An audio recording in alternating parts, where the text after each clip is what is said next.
जिंदाबाद जिंदाबाद जिंदाबाद जिंदाबाद श्रमिक कल्याण फेडरेशन बांग्लादेश श्रमिक कल्याण फेडरेशन जिंदाबाद जिंदाबाद जिंदाबाद অধিকার আদায়ের দিবস।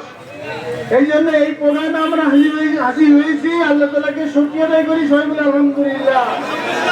আল্লাহ তাআলা আমাদের অনেক সুযোগ দান করেছেন, এই দুনিয়া সৃষ্টি করেছেন, বড় লোক সৃষ্টি করেছেন, গরিব মানুষও সৃষ্টি করেছেন। সব যদি বড় লোক হতো তাহলে কি দুনিয়া চলতো? এখানে একে অপরের অধিকার আদায়ের জন্য আল্লাহ তাআলা ব্যবস্থা করেছেন। এজন্য শ্রমিকদের ন্যায্য অধিকার আদায়ের জন্য ইসলামী শ্রমনীতি বাস্তবায়ন করতেই হবে। ইসলামী শ্রমনীতি বাস্তবায়ন করার জন্য ইসলামী সমাজ, ইসলামী রাষ্ট্রেরও প্রয়োজন আছে। এই জন্য সাতক্ষীরায় গণমানুষের যে আন্দোলন চলতেছে, আগামীকালকে কিন্তু গণমিছিল আছে।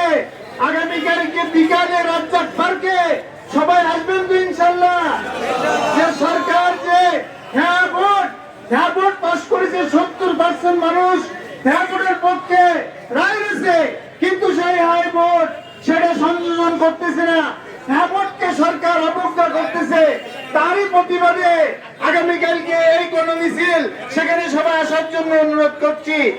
আর আগামীতে শ্রমজীবী মানুষের কাছে আমরা দাওয়াত পৌঁছাবো। আল্লাহ তাআলা শ্রমজীবী মানুষের প্রতি খুবই দরদি। 3টি কাজ করলি, কলেমা, নামাজ, রোজা, তাহলে শ্রমজীবী মানুষের 5টা কাজ হয়ে যায়। যায় না? যায় না?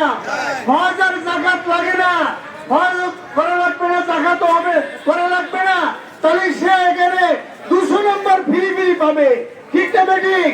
এই জন্য এই যে আল্লাহ তাআলা দান করেছেন, এই জন্য আমাদের নামাজ, রোজা এইগুলো যথাযথভাবে করার জন্য চেষ্টা করতে হবে। শ্রমজীবী মানুষের কাছে দাওয়াত পৌঁছে শ্রমিকদের এই পক্ষে আনার জন্য চেষ্টা করতে হবে। তাদের অধিকার প্রতিষ্ঠার জন্য সদা সর্বদা সতর্ক থাকতে হবে।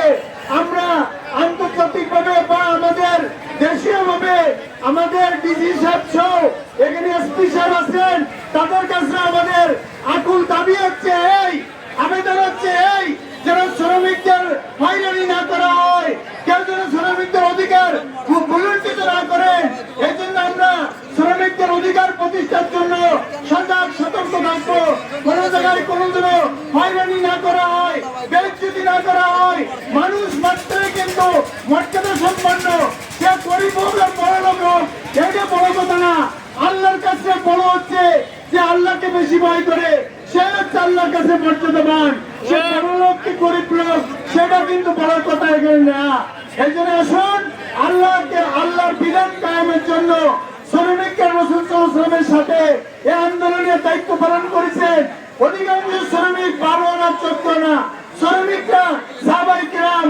এই জন্য আমরা শ্রমিকদের সংগঠিত করে সাতক্ষীরার পরিবেশ পাল্টাবো, এখানে ইনসাফ কায়েম করবো। কোনো যেন অনিয়ম অপ্রীতিকর কোনো ঘটনা না ঘটে সর্বদা আমরা সজাগ সতর্ক থাকবো।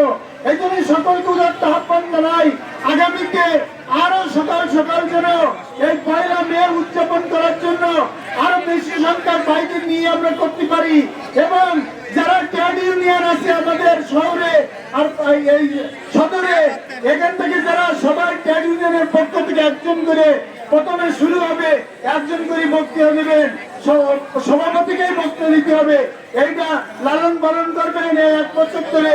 আল্লাহ তাআলা যেন আমাদের মর্যাদা দান করেন, যোগ্যতা দান করেন এবং বাংলাদেশে এই শ্রমজীবী মানুষের অধিকার প্রতিষ্ঠার জন্য ইসলাম প্রতিষ্ঠা করার তৌফিক দান করেন।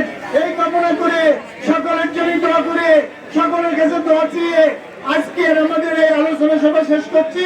এখন রেডি হবে